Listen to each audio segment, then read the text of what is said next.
Do you have an error with the Dfx-buffer-override-mono.dll? I'm Sophie Chen, a senior Windows support engineer.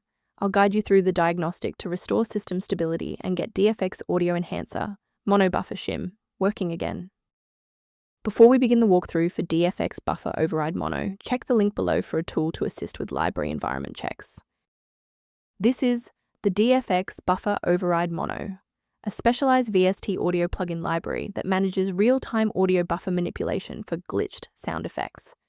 If missing, projects in FL Studio or Ableton will load with missing plugin errors, effectively breaking the rhythmic textures and glitches in the project.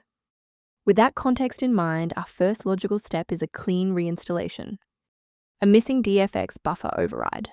Mono.dll usually suggests that a failed update removed a critical piece of the DFX Audio Enhancer, mono Buffer Shim, integration, so reinstalling the latest version of your software, where the error was shown, will automatically restore the library and update the registry links. If that initial setup didn't clear the pop-up, let's examine the specific initialization sequence assigned to your application's directory. Performing a restart can determine if the error is just a transient environment glitch. A reboot refreshes your system's path variables and can sometimes re-establish a broken link to the DFX buffer-override-mono file. Bookmark this video or click the like button now so that you have a shortcut back to this guide after your PC finishes restarting. If a quick restart didn't do the trick, it's time to look deeper into the system configuration. If you need to pause the video to find your settings menu, I'll be right here.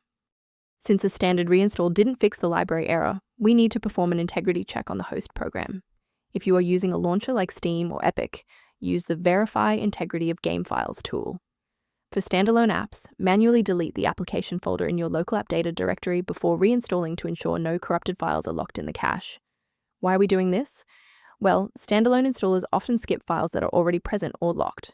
Using integrity tools or clearing the app data cache forces a byte-for-byte replacement of your DLL file. I want to share a quick best practice that will help you avoid security complications in the future.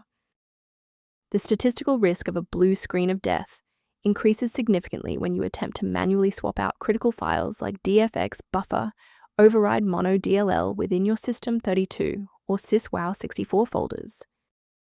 Managing these dependencies can be streamlined by using a specialized diagnostic utility to monitor your system state. If you're managing system alerts or background maintenance tasks, the resource below offers general guidance related to DFX buffer-override-mono. I'm Sophie Chen. We are dedicated to providing clear, safe paths to PC repair, including DFX buffer-override-mono dependencies. Subscribe to support our technical mission.